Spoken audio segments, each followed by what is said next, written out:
All right, so we're gonna reconvene here if everyone can find their seats, and thank you for all the public comments, both from those here and afar online. We're gonna go into board discussion of the draft chapter now, so anybody who would like to start that off? Yeah, John, go ahead. Okay. First, I'll say that every time we go through this, I learn more about the economy of the city of Whitefish, how it all fits in. And I see a lot of difficult issues here. And I will talk about 4 specific things, and these are gonna highlight differences between the Heart of Whitefish proposal and the staff proposal. So the first one is this issue we've heard several times about full range of goods and services. That's in the vision statement of the staff version. So it says full range, it doesn't just say good range or a partial range, it says full range. That means 100% of goods and services that might be available. And it goes back to table 5 of the economic consultants report. And they concluded that there are 720 business kinds that Whitefish doesn't have. That seems hard to believe, but the number has never changed. It first came out in June of last year, hasn't changed.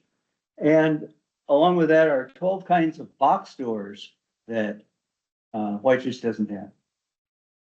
So the vision statement aims toward a full range of goods and services. This literally means all of them, all 720. And there's one estimate somewhere in the comments that the town would have to grow to 20,000 to accommodate and have all 720. That's an estimate. But growing to 20,000 people by 2045 would more than double the size of Whitefish, and that is rapid growth. I see that as an indication that what the staff is proposing is rapid growth. And the visioning statement references rapid change over the last several years. And that rapid change was rapid growth. The Heart of Whitefish proposal has as its goal moderate growth, whatever that means. It means less than rapid, I guess. And the visioning sessions were summarized by Alan in various ways, but there's one page with big font for the biggest threats to Whitefish and smaller font size for lesser threats. It's a very nice way of displaying the relative size of the threats. So the biggest font went to affordable housing, meaning it's a threat to Whitefish, the lack of affordable housing. And we're all very concerned about that. Second was traffic, third was growth. But alongside growth were 2 other fairly large type statements, development and sprawl. So you could incorporate those 2 into growth, and maybe then growth is the largest concern of the people at the visioning sessions. And there's no numbers attached to these fonts. That would be really useful if we could ever get that. But Alan is busy. He's done a lot of work on this. But I went to 2 sessions where people were voting and expressing concerns by iPhones, and it was somehow being tabulated. And no one, as far as I know, spoke up wanting more rapid growth. So this is And I think what people are saying, when they're concerned about growth, they want growth that is a little less. And whitefish recently has had more growth than they would prefer. For each person, it means something else. So Alan has to somehow consolidate all this.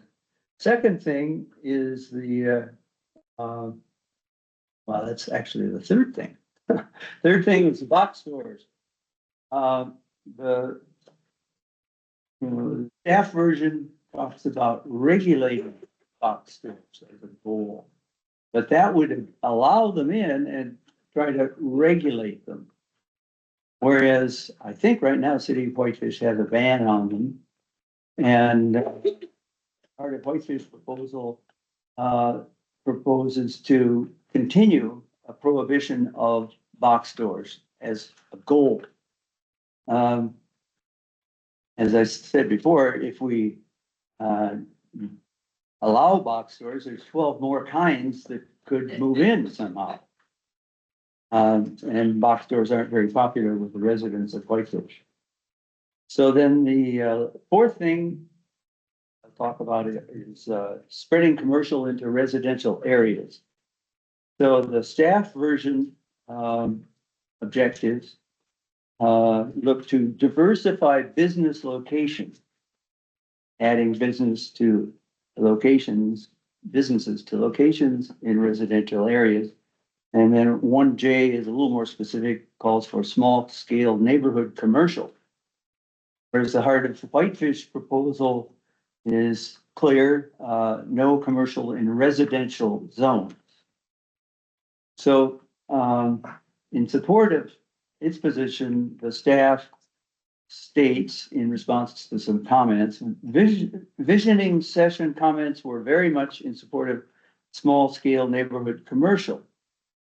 Well, I looked through the comments and all the yellow boxes that were shown earlier, and I didn't find that to be true at all. There are 19 pages with yellow boxes, and so comments relating to economic development are in the yellow boxes. There's a total of 50 of them. And I put them into 4 categories. The first one is diversity, but just mentioning diversity doesn't support small scale neighborhood commercial. Could be usually when people speak of diversity, it's about diversity in kinds of businesses, which Whitefish needs. So it isn't super reliant on tourism and can have a better base.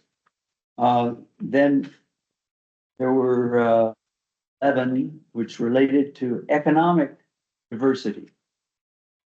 So just wanting more economic diversity doesn't mean more small scale neighborhood commercial. Then there were 6 comments out of 50 in support of diversity in location. So that would support small scale neighborhood commercial. And then there was another category which related to economics, but didn't mention diversity at all. It was about other things.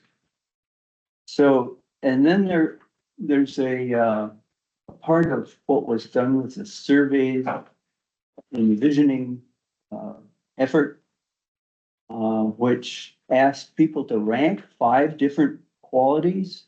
And the number 1 quality that got the most votes was small town feel.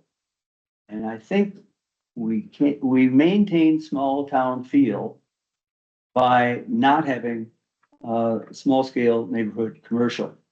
I just drove all the way across Helena, and it's commercial mixed up with residential all the way across. We don't want Whitefish to be that way. So I think the Heart of Whitefish version is better in those 4 ways, and also accepts a whole long list of things that are in the staff version. And the Heart of Whitefish version is supported by Heart of Whitefish, which has 110 members, and United Families for Responsible Growth, which has over 400 members. So that's a big section of the community, along with all the people at the visioning sessions who supported uh, uh, less rapid growth than we've had, and did not support box stores. And there was some support for spreading commercial into residential areas, but not very much. So those are the four things I have talked about. Thank you, John. Next comment from a board member on this draft that we have. Scott? Well, first of all, I'd like to acknowledge the fact that this is by far and away the most well-attended meeting, other than the visioning sessions, that we've had. And I think that I'd like to credit staff and the board for making an effort to put together a forum that is much more input friendly for the public. In other words, you know where you can comment on the agenda. And so I think that's an incredible achievement for us that I know we've all wanted to see happen. My concerns center around MLUPA and talking about the enforceability of the growth policy as a broad topic. Typically in this state, in the past, growth policy has been purely regulatory, or I mean, purely aspirational, I would say, with no teeth in it. And one of the better things about NLUPA was that it gave a little bit more teeth. The whole idea behind the act is to have robust public input up front because of the local control that's taken away once the whole planning process is complete. So our process now relies on what the act calls robust public input up front.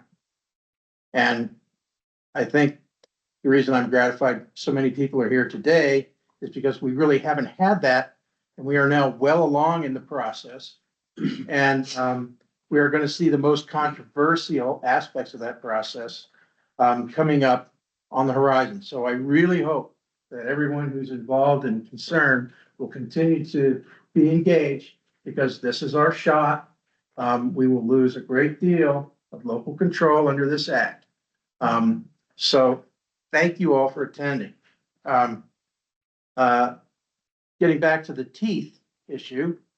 So what is the growth policy? Well, practically speaking, when we are sitting as a board of adjustment or any of the other functions that we currently join now for citizen input, the first question we usually ask is, does this action comply with the growth policy? And so, is it regulatory? Yeah, right? I mean, because if it's in the growth policy now, there will be a time in the future when each one of these actions will be measured against that standard. It could be a public meeting where a board like this sits as quasi judicial and makes decisions, whether they're advisory or some that would be appealable only to a district court. But at least I'm learning that a great deal of this centers around the interpretation that the zoning and planning administrator gives to elements of the code as measured against what we put here in the growth policy. So when we talk about it being a 10,000 foot document, yes, clearly. But words matter. Words are our tools. So I think I just heard somebody say during the break, we need to get this right. And we need to be clear, because ambiguity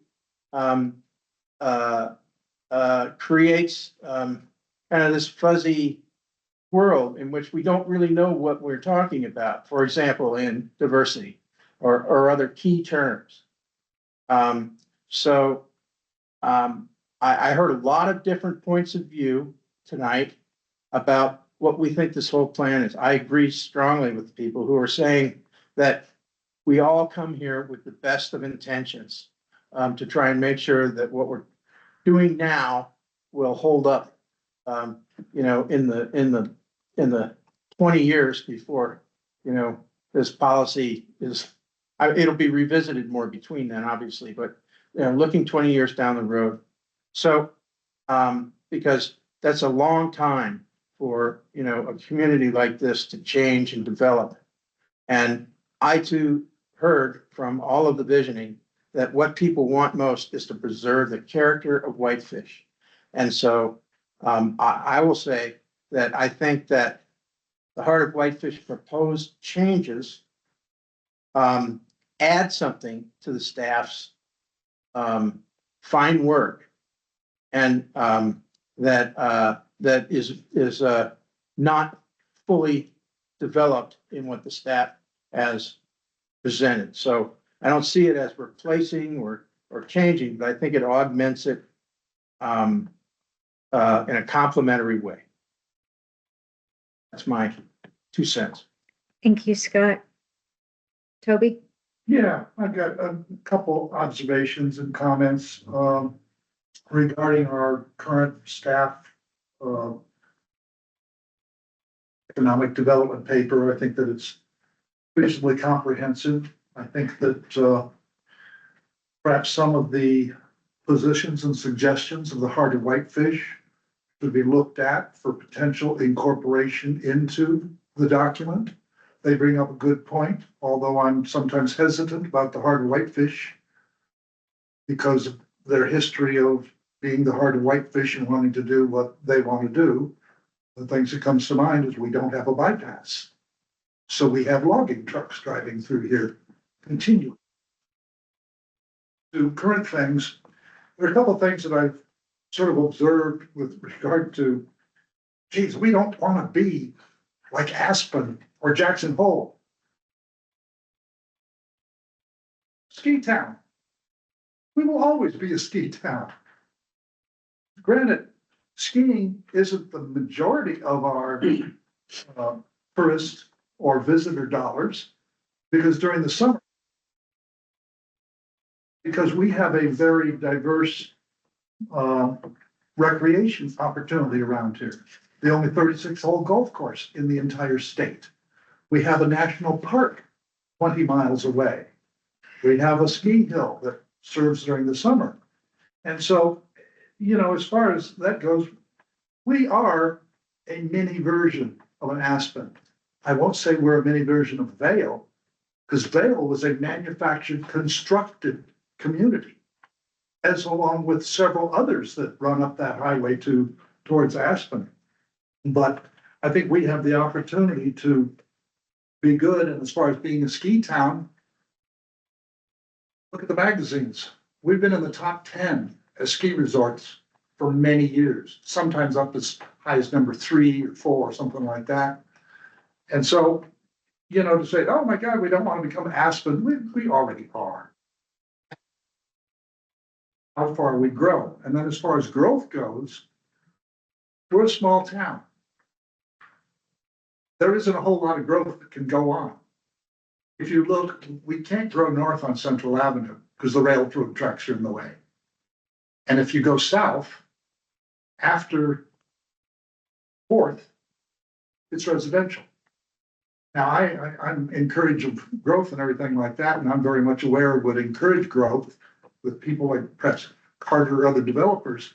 From 4th Avenue or from 4th Street to 6th, between Central and Spokane, that's all R4. That should be an assortment of townhouses or apartment buildings, as far as I'm concerned. But that remains to be seen.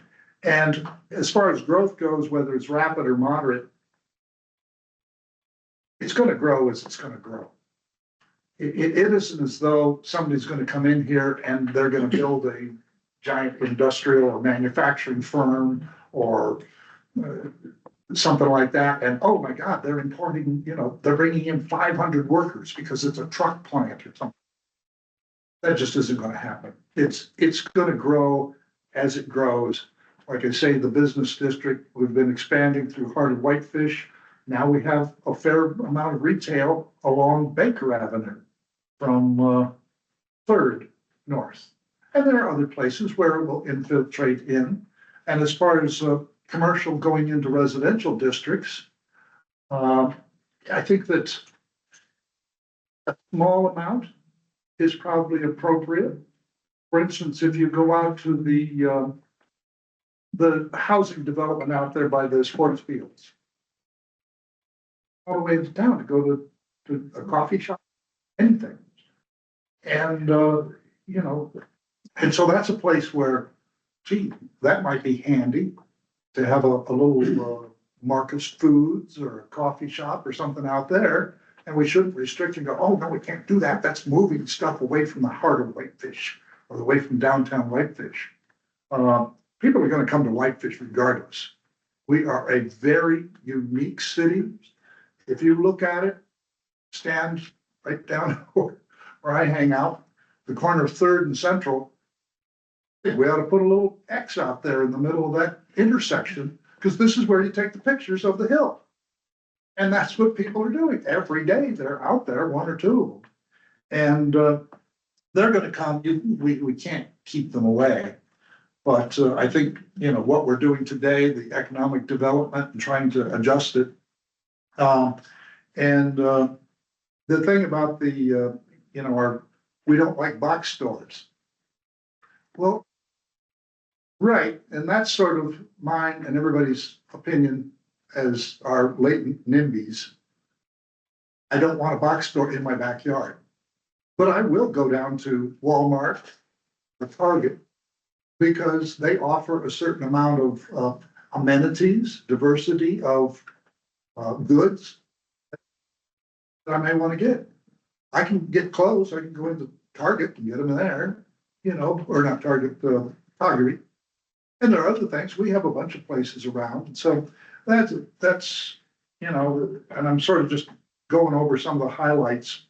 And one of the things that was brought up just briefly here is to encourage diverse business development.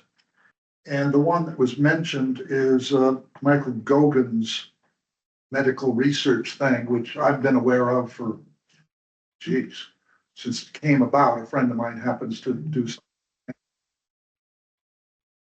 And I've seen the plans that as of 3 or 4 or 5 years ago, whatever it was, it looks like a great development. And that would bring a lot of jobs in here. And as part of that development, I think there's apartments and other things like that.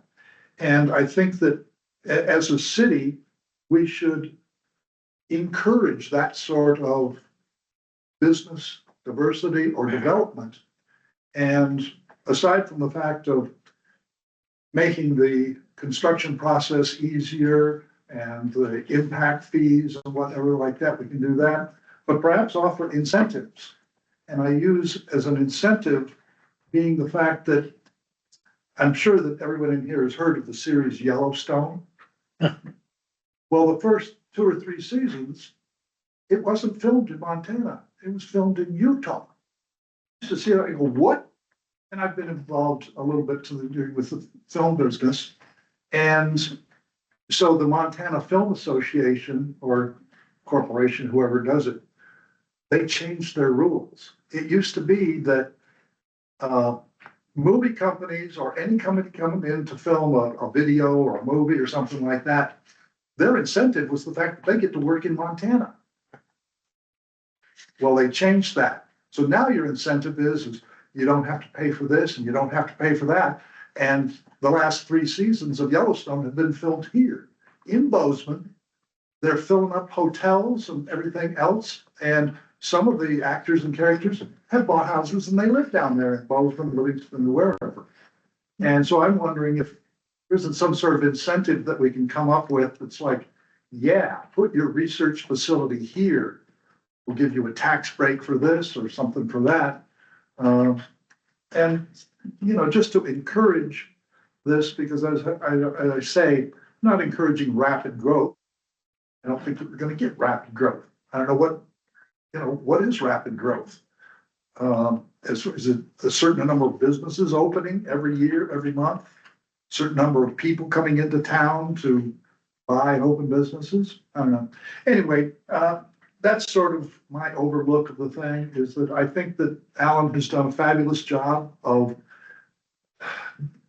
leaning through all of the little blue tags and yellow tags and things like that on all the maps and everything.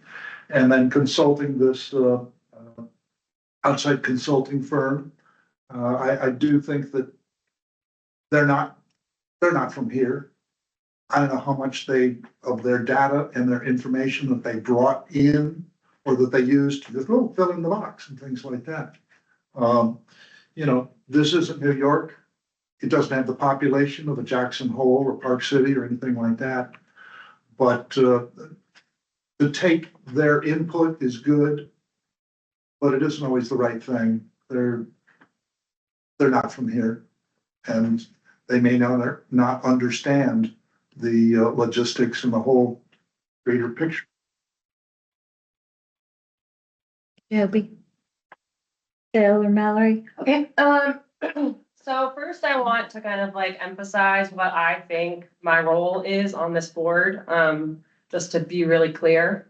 So I believe my role is to look at the chapters that come through this board and determine if it is taking all of the information collected over the public engagement processes, and that it zooms out and looks at the community at large and writes the chapter in a way that takes those different voices into account.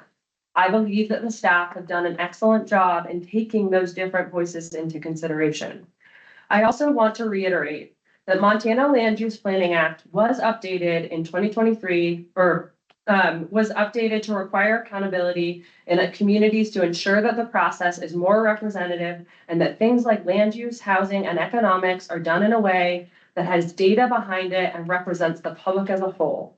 Before the passing of Montana Land Use Planning Act, there was little to no teeth behind our growth policies, which in turn led to not only unpredictability in how communities grew, because depending on who is on council and who shows up to planning and city council meetings, determine how and where communities grow.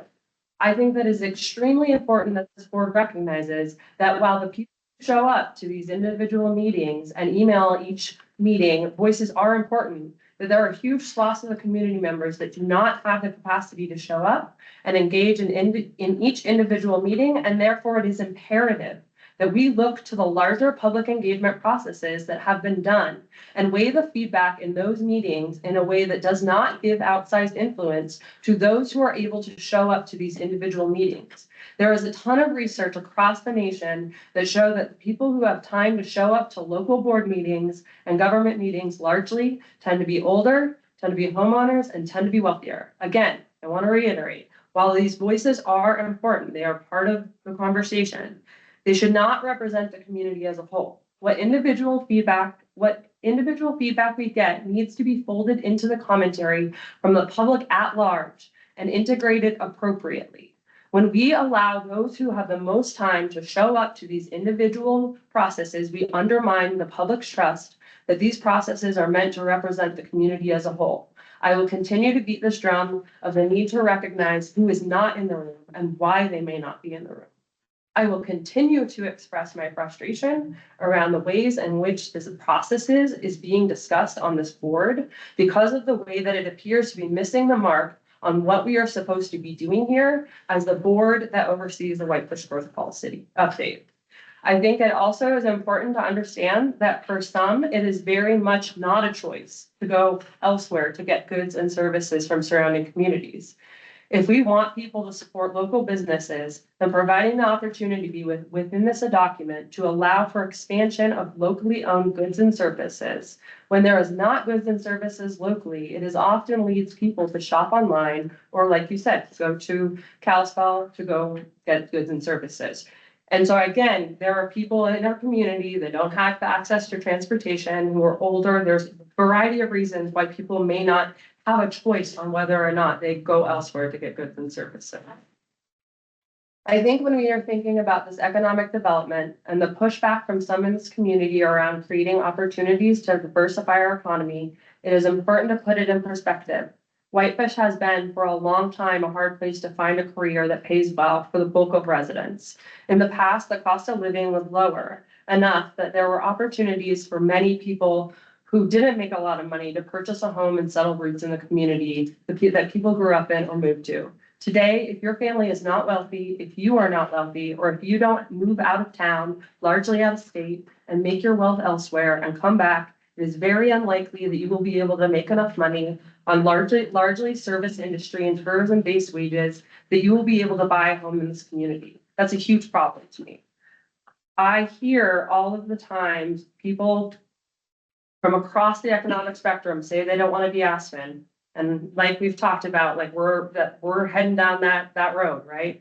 And we really need to take seriously the public feedback we have gotten that comes through the economic development chapter and allows for opportunities of economic diversification. Economic diversification does not have to harm tourism. And in fact, the opportunity for economic diversification will likely increase the community as a whole's perspective about tourism. Tourism now, for many in our community, represents the reason our community has gentrified since 2020. As a generation Whitefish resident, which I don't say lightly, I don't like to throw that term around. It doesn't feel inclusive, but I do think it's a really important point that I make right now. As someone who was nurtured by 3 generations of my family, grew up in Whitefish during different generations, I'm tired of hearing the character of Whitefish when if my grandpa was an adult right now working on the railroad, he would not be able to stay in Whitefish. I want to caution the use of character of the community, as to me it often signals that it's just about building and forgets the generation of people who were working class people, and those same working class people today are not being considered in many of the comments. Growing up in this community, my mom, my grandpa, and my great grandma told me stories of neighborhood commercial that existed in this community. Some on Summers Avenue, some by City Beach. The desire to allow for commercial uses such as cafes or corner grocery stores is not a new thing to Whitefish. In fact, it is not the historical roots of our community. Neighborhood commercial is also an amazing way for our neighbors to feel connected to one another. And after COVID, in which a lot of people began to see newcomers as the enemy, allowing commercial and residential creates an opportunity for Whitefish to start to mend the harms that were done by the rapid growth we experienced over COVID. And that is all. Thank you. Thank you, Mallory. Bill? I will keep my comments brief. I don't want to see, first of all, Alan, you've done a phenomenal job, so has staff. I think hopefully you could incorporate some of the Heart of Whitefish comments in our final draft. What I don't want to see is the 2 things. Another town pump coming into Whitefish. I think we've made that mistake. We want to see that repeated again, and to incentivize some of our developers to do more low-income housing. I see Mick Ruiz is doing the development on Baker. And, you know, if we could incentivize others to make that kind of development come forth for affordable housing, that'd be great. That's enough. All right, thank you, Phil. Do we want to have a motion at all or any further discussion?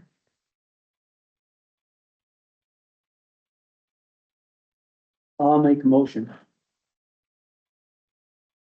We accept and adopt the Heart of Whitefish version, the economic development section, including the vision, narrative, goals, and objectives. I'll second. With one caveat. There was something called out about naming the director by name in that proposal. And I'll just take that concern seriously and have that dropped, stricken. Mhm. Stricken. Thank you. Would you accept that? Oh, sure, yeah. I'll speak a little bit to the motion. Alan has done a tremendous job. He's done most of this single-handedly. And, the Heart of Whitefish version makes some changes and, adds to the narrative in, I think, some really good ways. And there's more to be done. This is May of 2025, and it may be another year before we approve this. And so I would expect the economic development section to keep evolving. And maybe there'll be some discussion or negotiation between parties, and certainly discussions with the staff on how to meld the two versions together better. And so I would look forward to that. But for the 4 reasons I gave, I think the Heart of Whitefish version is better. But I also noticed that they adopted most of what Alan has done. So maybe the 2 versions aren't that far apart. We'll see. But we have a lot of time to work on this more. This is not the end of the line. This is maybe just the beginning.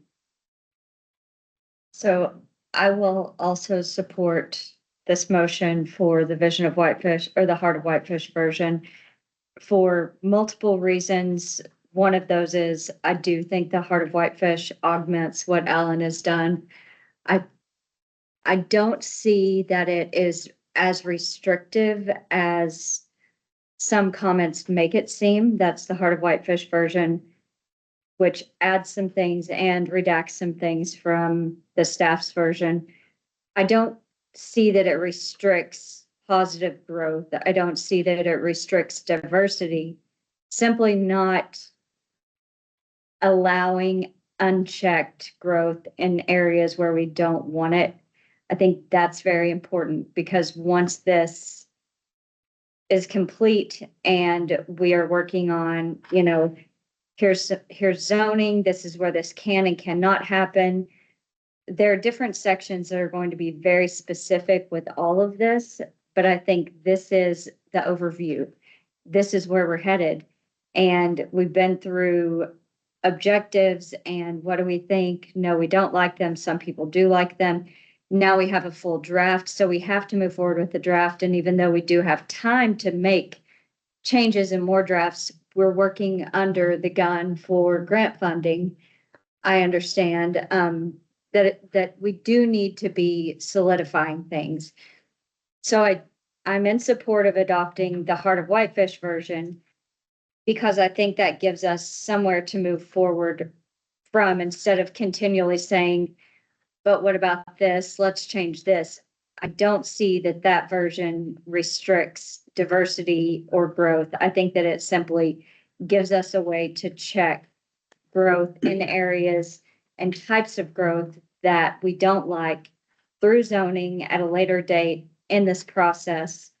But it gives us something to hold on to rather than saying, let's diversify, let's allow these things, because once we do allow it, we cannot disallow it. The public will have no input. So there has to be some restriction that may seem too restrictive at the moment because it's not opening everything. But in 10 years, we'll say, I'm glad that did not happen in this area where traffic cannot support it. I understand that people would like in some areas, and it was mentioned very occasionally from what I remember and see and went back, like John said, and looked through the comments, and there was some call for small stores in residential areas. But if that's allowed, we have no way to say, but not here. My neighbor sold his house and now it's a gas station. My neighbor sold their house and now it's a small shopping mall. And the sprawl that people did not want to see, there has to be a way to condense. And that doesn't mean only having things in the downtown. I don't think that's what this Heart of Whitefish version does. they do protect the heart of Whitefish, and that's what we heard in the visioning version. We want to protect the character and the heart. But it's not just about those few businesses. It's about keeping everything centralized and feeling like Whitefish feels now, while offering a diverse set of employment and jobs, but not uncontrolled. So I support the Heart of Whitefish version and this motion. I will not be supporting this motion. I think that supporting the Heart of Whitefish version undermines the public process. It goes against the very purpose of Montana Land Use and Planning Act and what we are supposed to be doing here in the growth policy. Yeah, I can't support it either. If, I could be wrong, but this is the first time I've seen this. I don't know if it was issued prior to this, but paper copy, and I've been able to go through it enough, read everything and compare it to the draft policy as written. As I said, I would like to see perhaps some of it incorporated. The Heart of Whitefish, their big thing is tourism. Let's get people in here. And, well and good, but to a limited amount. And so that's my position on this. And I think I agree with Mallory as far as the thing.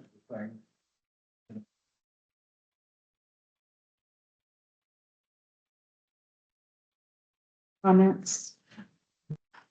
All right, when, just out of curiosity, when was that version, or not the one that we got today, because they said they had changed it and that's why they handed out a paper copy, but this redlined version you posted in public comment, correct? So if I had read the version that came here tonight and whether that's exactly identical to the one they already submitted, I don't know. If it is, I've seen it. If it isn't, then I have not seen it. So that's my first question. I've received a few different versions, earlier versions. The version that I've seen, I did put in the staff packet and, yeah, I did put in the staff packet maybe a week ago. I think. If it hasn't changed from the hard copy that they passed out tonight. Again, I don't know if it has. My So it understanding was in was the just staff packet. formatting had changed, that it had been reformatted to take out some of the blank pages and whatnot, or were there substantial pages? There were two additions that were in the first version, which was sent to Alan on April 18th. In this one, and fixing some typos. Okay. Yeah, So I don't know what the two changes are. I guess I don't know what again, I've seen all the versions. What are the two new changes from what I put a week ago?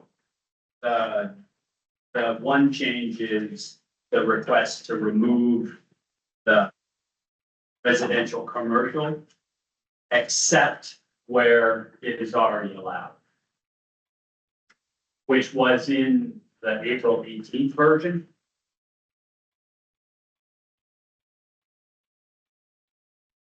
So then it's not a change in this version that you handed out from the April It was 18th. included in both of the things that we have included in the April 18th version. Okay, And the May 9th version is slightly different because of formatting, typos, and So therefore, it's essentially the same.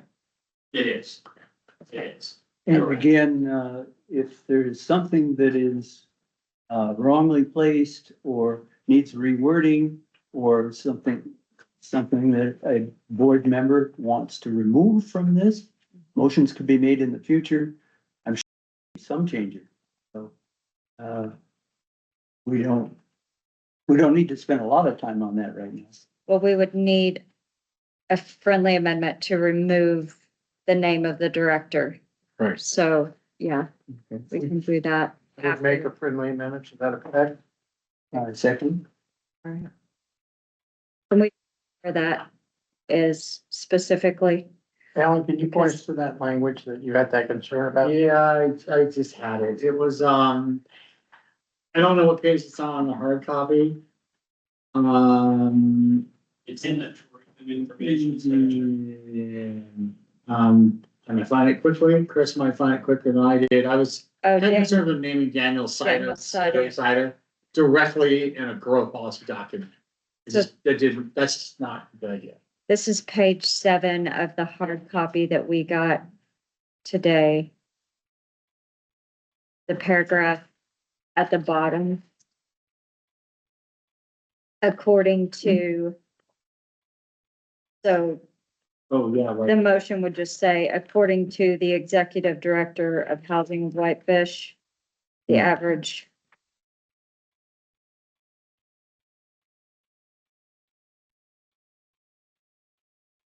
Yeah, so in the last paragraph, 1, 2, 3, 4, 5. We would just delete the name Daniel Sider according to the executive director. We don't even need the, just according to executive director of Housing of Whitefish. That work? I made to the things that were in the April 18th version. On page 18.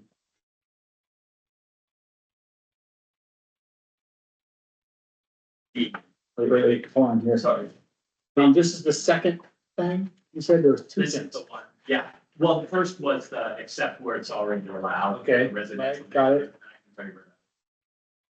This was goal 1, objective G, support resilience measures. Planning and accommodate.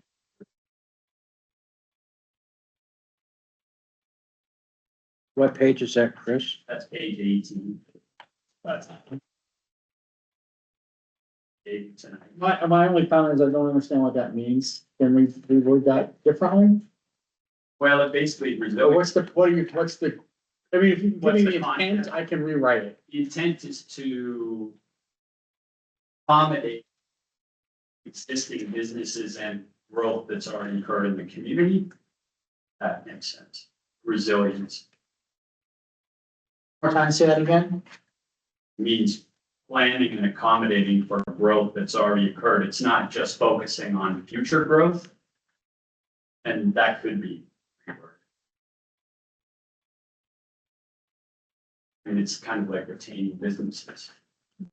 Retaining existing businesses and helping them grow instead of just focusing on new growth. Can we just That's my say So understanding. is that supporting local businesses? existing? Supporting existing businesses? That's what resilience is my understanding is basically. May already, sorry to interrupt, No. we may already have that. Find it quickly, I swear that we have something in there that talks about supporting local businesses. Maybe it's it's a goal, support local business retention and expansion and entrepreneurs, so that's.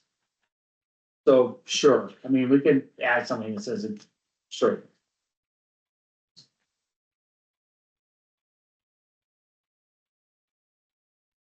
Right, so first we will vote on the motion and then we will vote on the friendly amendment. But It's not the other way. is it the other way around? That's the other way around. Let's do it the other way around. The backwards day. Okay, so are we clear on the motion is to remove the name Yes. and you will, do we need to have part of Language the about supporting, resilience Yeah. exist? That could be separate. supporting local business. I think you're already on the right track. Yeah. Defining That's the intent, I resilience. think, wordsmith that. Okay, so you, Direction to Alan to, clarify, resilience, objective 1G. perfect. Is that the same objective? Yeah. Yeah, I just don't know what it's gonna look like. Yeah, I have to think through it. Okay, so that motion has been made and seconded. And let's have a vote. All those in favor of that motion for this draft, raise your hand. Okay, 4 yays, 2 nays. Got that? Right, and then the motion to adopt, or yes, to adopt, do you want to restate your motion? To adopt the Heart of Whitefish Economic Development Draft as presented tonight with the friendly amendment? Your motion to accept and adopt the Heart of Whitefish version of the economic development section, including the vision, narrative, goals, and objectives, is dated May 21st, 2025. As amended by eliminating the name of the individual director, Mr. Sitter. Thank you. So motion made and seconded. We'll vote now. Everyone in favor of this motion, raise your hand. Okay, so 4-4. Everyone against? 2. All right, so the motion passes and we are moving forward with the Heart of Whitefish version of this economic development, the goals, objectives, and the draft for the text. So let me get back to my agenda. So that's our direction to staff on this. And now we will have a last opportunity for public comments. So this is an ongoing process. Please don't feel like you're cut short or like you still have more to say, because we now have this third opportunity during this meeting. We appreciate you guys being here. So if anybody would like to add a public comment, general, specific, this is your time to do that. Rhonda, go ahead. I'm so excited to be able to clarify the highway bypass history, because this is something that is poorly understood, and John was here, but most people weren't here when this all came down. So in the mid-1990s, the highway department developed a whole plan for Highway 93. And at that time, they basically determined that we would not get a bypass. And the community wanted a bypass, but they did not want to give out the bypass. And it's been an argument ever since. And I've gone to many, participated in many highway planning meetings over the years, including one in 2010. They just flat told us they are never going to build us a bypass because there's not enough through traffic to justify it. And we, the Heart of Whitefish, supports a bypass, always has, would love to have one, but the Heart of Whitefish was not established until the early 2000s. And the highway department had already determined in mid-1990s, 1995 or 6, that that wasn't going to happen for us. And it comes up every time we have public input on planning and transportation. But somehow or other, there's this notion that circulates that it was the downtown that fought the bypass, and it's just not true. The community wants a bypass. Having logging trucks flow through the middle of your town is very destructive. The downtown master plan calls it out as a problem. It's just not good. It bisects your shopping corridor. It's bad. It goes through residential neighborhoods. Every time we meet with the department. Thank you, Rhonda. Let the record Yeah, reflect. but thank you. Although the thing that is, that is because long ago, I was on the planning board when it was one planning staff. And I happened to mention something about that. And Eric Mulcahy, who was the planning staff, brought out a map with 3 different routes that were basically going through what is now Whitefish Hills. Yeah, there was And one. they have back these. there. But Yeah, that's somehow, where I live. Yeah, John lived over there. I'm a NIMBY. but Whitefish Hills wasn't back then. Right, but I was. But I'm so glad you brought it up, because every time somebody mentions it, you're like, oh man, I'd love to set that record straight. So thank you. All right. Record reflects Heart of Whitefish wanted and still would like a bypass. Absolutely. All right, we got it. Okay, any other general? Thank you. Go ahead. Hi, Mallory, thank you for us in Philly Way, and I just wanna know, is there any, restrooms downtown? That's, There's a public list in between Baker and City Hall. okay. Thank you. So. Just amazed that she sat through all that for that comment. There's one here if you need it after this long meeting. But No. not. Yes, continue Not to. the parking garage, there's one in the north side of the park. With nothing. Mhm. Yeah. All right, thank you for that comment. Yes, go ahead, Marty. Go ahead. Yeah. So. A point to make that I think this is a good do. And I'm so sorry, I know most of the names of. Or I don't know your name in that one shirt, Phil. Bill, and then on the very end. Hey, thank you, okay, Toby alluded to this, and I do think it bears repeating, and with the best intentions.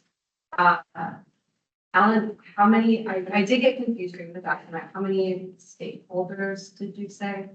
It's emailed, well, How many yes, 30 were contacted, 17 got involved. So I just want to put forward that the revisions that were offered by one group, but one stakeholder, and I'm curious if the other 16 will get a say at rewriting this policy in their own versions that they would like. I think the point that unfortunately enough, like Heart of Whitefish has a pretty strong interest.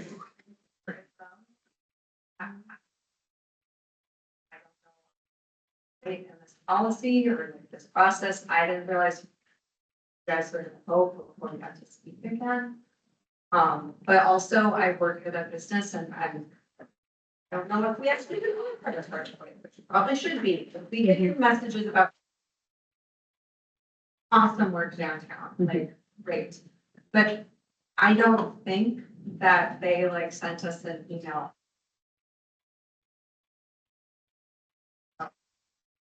I So- just want. That's not correct. We'll let, You did. It was sent twice. Yes, so we'll let Alan respond. it was sent. So let's let Alan respond on the timeline. I guess my, Just a minute, Chris. So the timeline of asking for responses from those 17 out of 30 who had become involved. Because you asked by April 18th for them to revise or say any input. nobody is, let's see, let me rephrase that. This red mark version came out after, this version came out after I posted the most recent version. There was earlier versions that they saw, maybe the April, whatever you do. This version has only been seen by anybody, by people. This version has only been seen, that I'm trying to remember, I'm sorry, so many versions and rewrites. I have not posted this version on the website, it came out a week ago.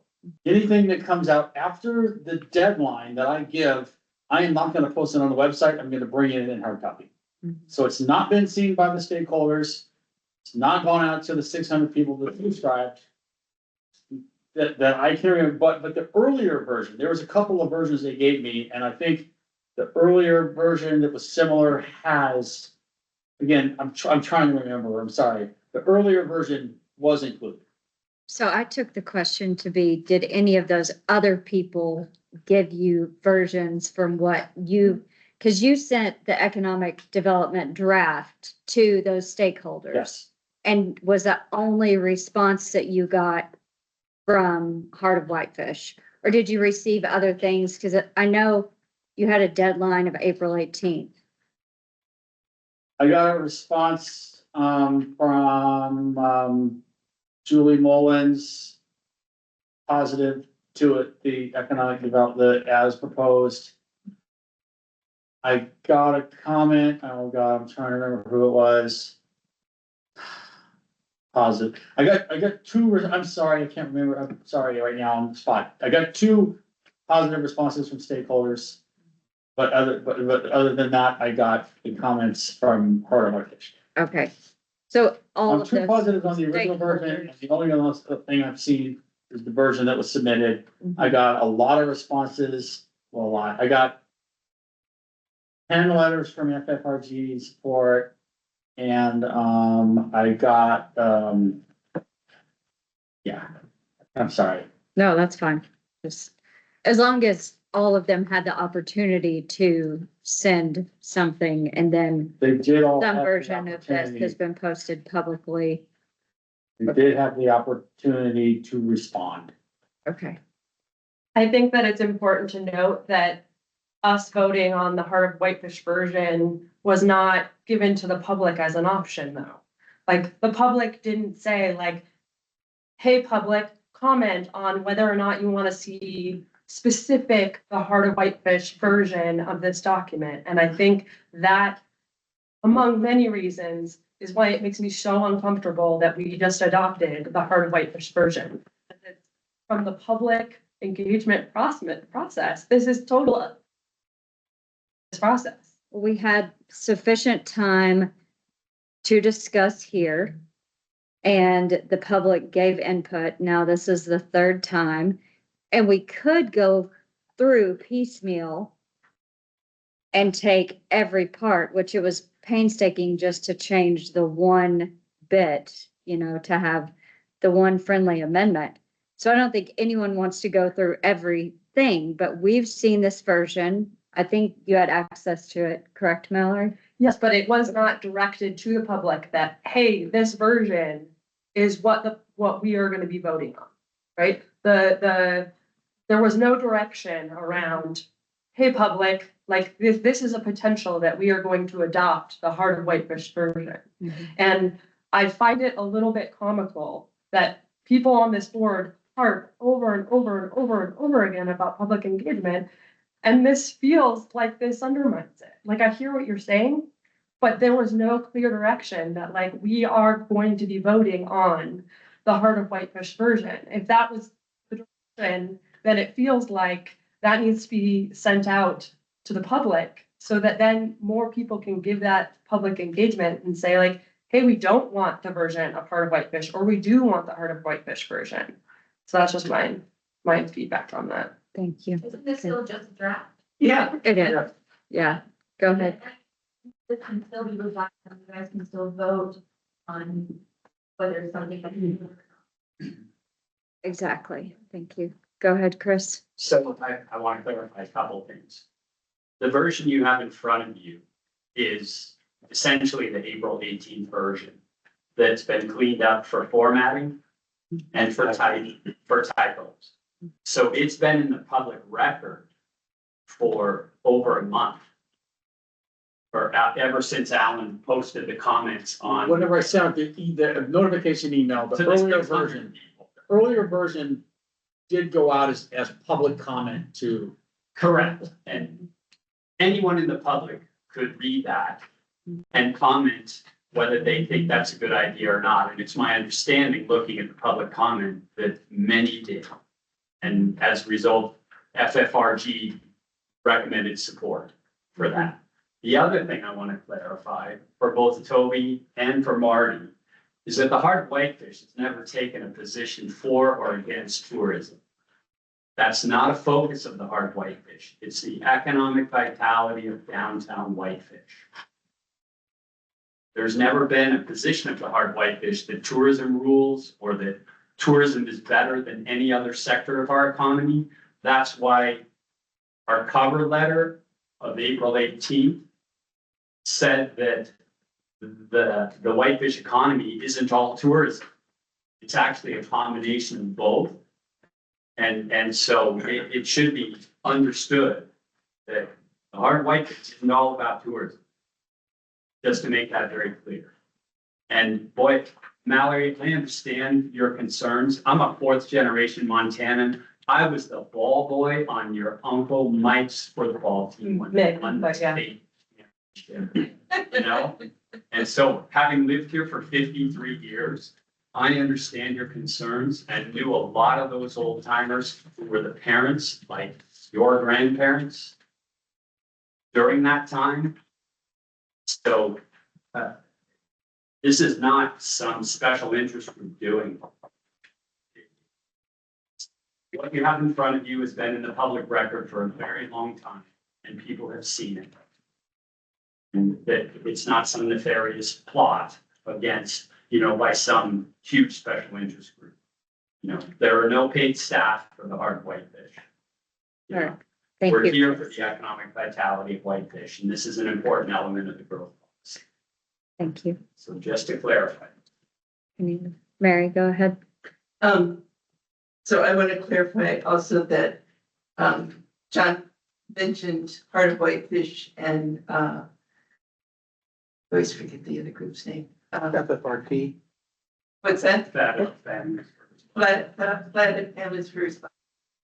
Citizens for a Better Flathead also went on the record that we supported the version of the Heart of Whitefish in our comments tonight to you. I also want to say that we represent a lot of folks who don't show up for meetings like this, who support our work because we do show up and we do our homework and we do research and reach out to people. And it is hard for a lot of people to be here. So I just want to make clear that we think that the action you've taken tonight is legitimate. It gives the public opportunity to look at this more, for you to look at it more. It's not a done deal. And I want to say in regards to Mallory's comment on the character of the community and your concerns with that, I think for myself and for a lot of folks, the character of the community is the kind of people who live and work here, and knowing that we have a community, not a resort town. Character of our community very much is defined by who can live here and afford to live here. And I think if we need to define character of community to include that, I would be supportive of that as a feature, because a community without folks of this community, people who have grown up here and not a community, it becomes a hollow town. And so I'm supportive of clarifying that in terms of character of the community. I also want to say that the downtown plan includes a lot of capacity for additional growth. That's something you guys could speak to more specifically, but we do have room to grow, and we do incorporate that, provide the kind of jobs that are very much needed. I think the thing that was really missing in this discussion tonight is the fact that we really didn't embrace the concept of affordable housing really being part of economic development. Housing issue, we can address our economic growth in a sustainable way. And I think that when you come back and work at this chapter more, that's something that needs to be incorporated more clearly. Finally, Scott, in terms of the comments you made about growth policies, and at first I would thought the policies are not regulatory. While they aren't regulatory, there's a lot of case law that says you have to be consistent with them, and I think that's what your conclusion was. But I want to emphasize that I think because of the changes under the Land Use Planning Act, it is really incumbent on us as a community to be very clear about what our vision is, and that has to be articulated here. And I would also asked for a special session to really look at the legal challenges in terms of public participation. Before we move forward, I think the public really needs to understand how did this, the outcome of the court ruling affect our ability to talk about conditional use permits, to talk about zoning. I really want to know that because that will influence some of how we frame our comments and how we encourage some of the policies in here. So, thank you. Thank you, Mary. Yes. I just want to make a comment that city council on April 7th did vote to provide funding to affordable housing, to Housing Whitefish, of increments of like $50,000 consecutively. However, that was voted on a 3-year term, so that sort of a strategic plan that can't be included in, you know, some. Should housing be considered? Yes. But you can't throw numbers at that when, you know, council voted on something for 3 years. And I recognize that, but I think there are other ways we can talk about housing in terms of, Whitefish really hasn't embraced the idea of a community. How we can, create more affordable housing in those ways. There are other ways to talk about housing, and I think in this chapter, aspirational goal, but when we get to the housing chapter, we need to get really specific on how we. We definitely invite you all to come back for that. It will happen. Thank you. Madam Chair, Any other? Yes. and I defer to Dave and Alan on this, but I believe we had a training scheduled on MLUPA at our last planning board meeting, or community development board meeting. And I guess that will be rescheduled for The June meeting, June the June 20th. meeting. And I've been looking forward to that. I think it would be real helpful. And that'll cover the public participation. What's that? That June meeting will address the raising about how public participation. I haven't even seen the letter. It sounded like I couldn't hear what Cameron said. I haven't seen the letter, so I don't know how to respond to it. I need to see what you said tonight. I only got a little bit of it. I need to look at it. We need to see what it says. I sent it to Michelle, so I'm sure. Okay, I haven't seen it yet, so I can't respond to it until I see what it is. I couldn't hear all of you, I'm sorry. The community development board are different than this workshop. They're different days. It's a, Sounds like this is a training with the state June 19th. Department of Commerce is gonna give a training to the planning board, community development board on the 20th, whatever the third Thursday is. 19th. 19th. Is that We open have some to the comments public? online too that have been waiting with their hands up, just Okay. FYI. Let's switch over to that then, or, well, Real let's, quick, one more comment the here whole in chart has been field. brought up many times about affordability and then growth and development. You cannot have affordability without more growth and development. It is impossible. Supply and demand is the realest factor, as real as gravity. And if we care about affordability, we need to build. If you restrict building, prices will continue to go up. And I believe everybody here cares about affordability. But if you stop growth and you stop development, stop density, you will have less affordability. And unless you're gonna just tax subsidize it, but Shelter Whitefish or Housing Whitefish, I apologize, got a free lot, got subsidized money, and they are struggling to make it pencil on that project. If you don't understand development costs and construction and labor and all that stuff, it does not work without more. It's supply and demand. Thank you, Carter. All right, we're gonna turn to online comments now. Nathan, if you have a comment, go ahead. Yeah, let's see. I appreciate all the opportunities to public comment. I personally feel that 3 public comment periods is like way too much. I'm about to fall asleep over here, so maybe would suggest reworking that agenda in the future. And I think it could be viewed as a way to provide public comment that isn't reflective of the community by amplifying, the voices of people who make it to these meetings.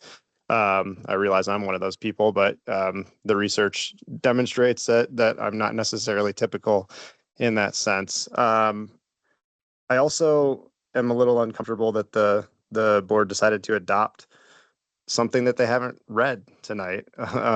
We heard that the changes were minor and grammatical and formatting, and I have no reason to believe that anybody's lying about that. But the fact of the matter is it sounds like that was handed out during the meeting, and you all were meeting. You didn't have time to review all those edits, and you adopted that.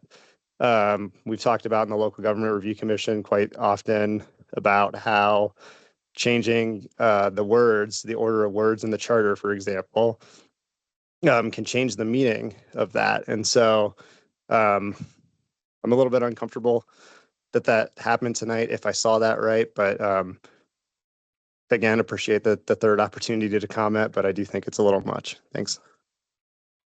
Thank you for your third comment, Nathan. All right. Anyone else online want to comment?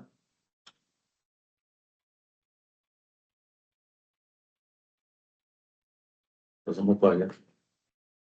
Okay, so we will now end our last public comment. Thank you all for coming. We just have matters from the board, matters from staff left on our agenda, so some of you may scoot out. So moving on, any matters from the board to speak of tonight? Go ahead, John. Motion to add the water quality section to the agenda for the June meeting. As an alternative after consultation with Mike Kupal of the Whitefish Institute. So a motion to add water quality The wa- section. To the agenda for June. Okay, That's specific to Whitefish Lake. No, it's the whole area. for the growth policy. It's for the growth policy. Yes. Yes, there is a water quality section, which Mhm. we reviewed. Yeah, And then, I don't know, February meeting, maybe March, Mike Kupal was here and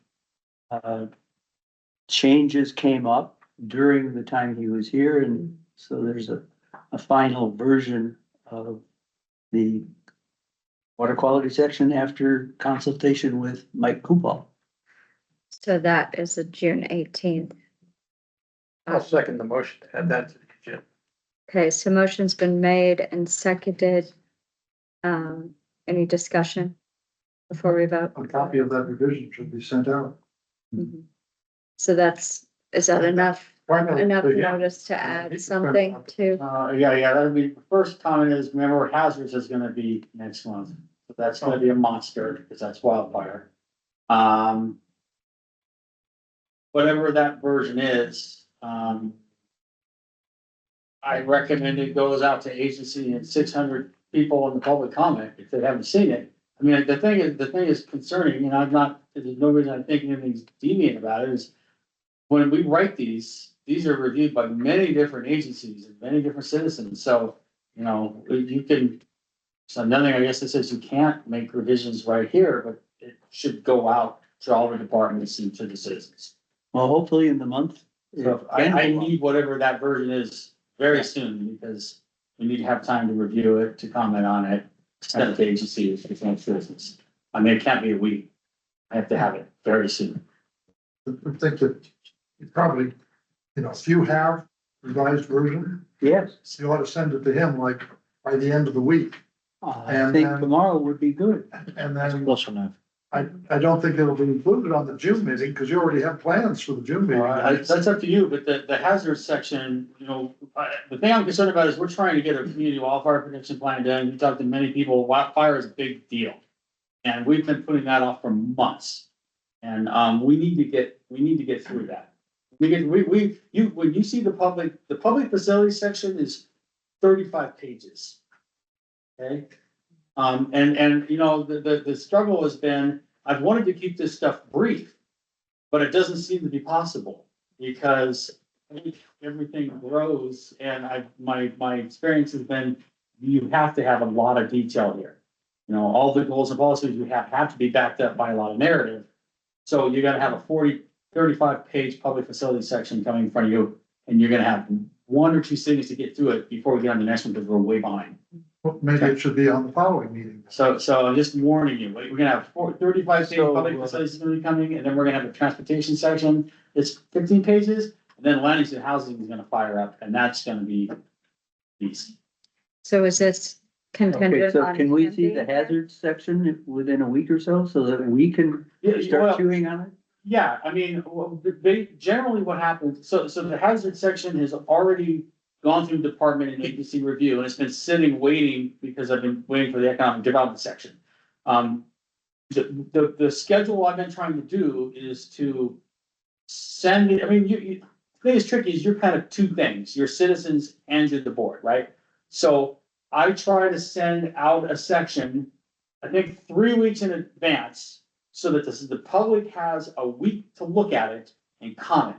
Then I look at their comments and then do what I can to get the version that's done to you, so that you have it, at least, so that, I'm giving you a long-winded answer saying, you should see the Engage Whitefish newsletter version in 3 weeks, but that may not be the final version, because the public has to comment on it first. You're the last step in the process. Okay. So yes, We get engaged. if you, hopefully, Notices anyway. hopefully, if you're getting the newsletters, I was intending to send that hazard section out, like next week. So it won't be, so that's that's the version that's already been through staff and all the different agencies and state agencies and Department of Natural Resources and all that. But it hasn't gone through the citizens.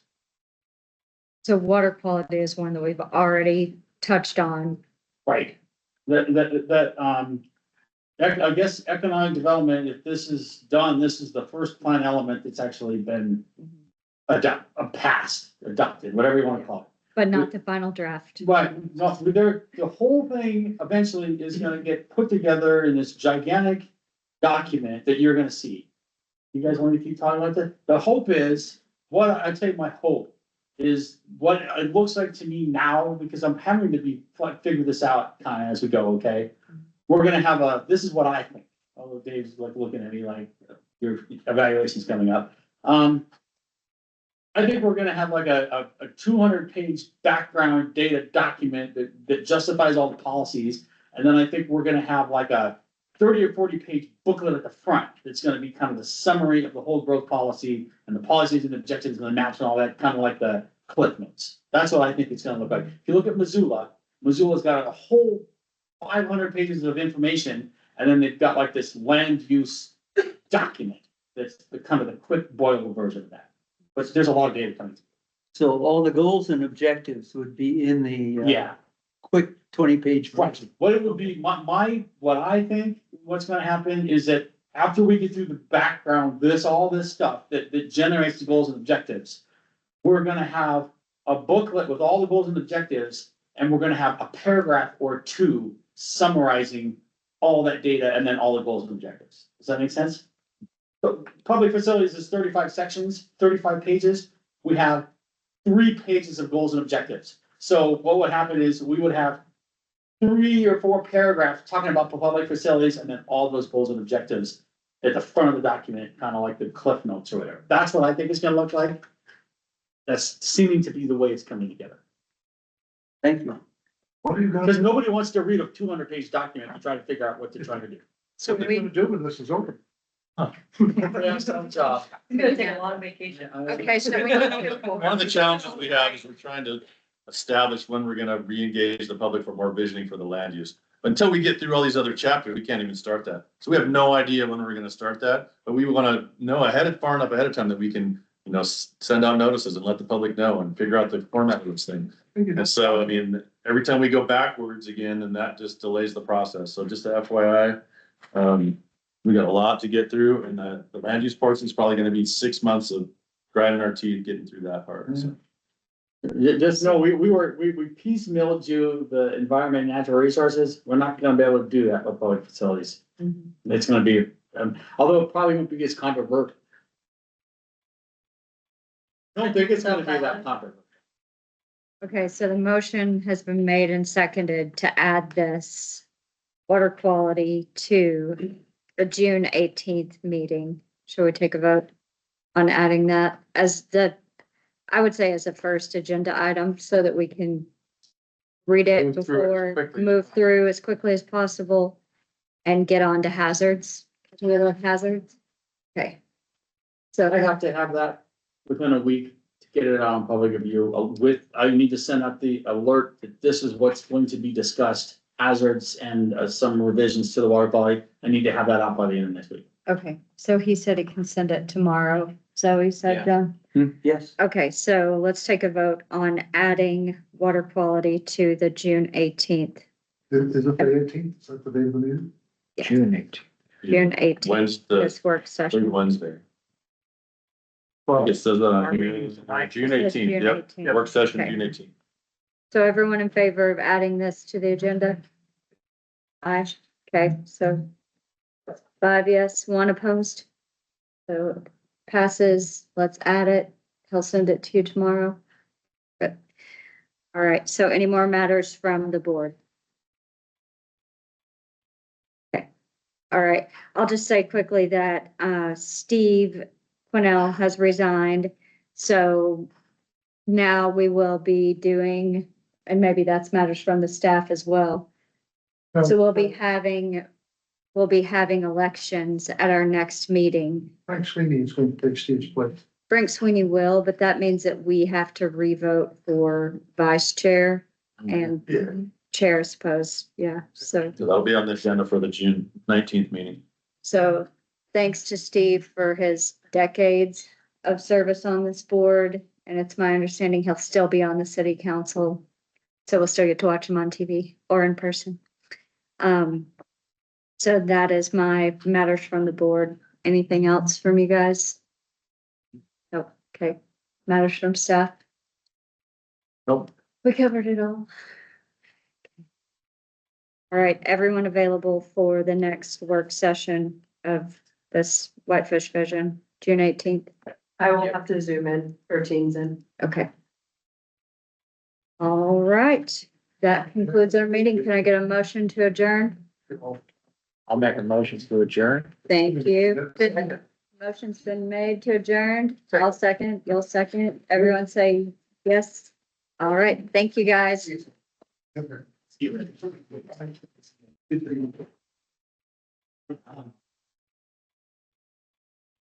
How far was meeting?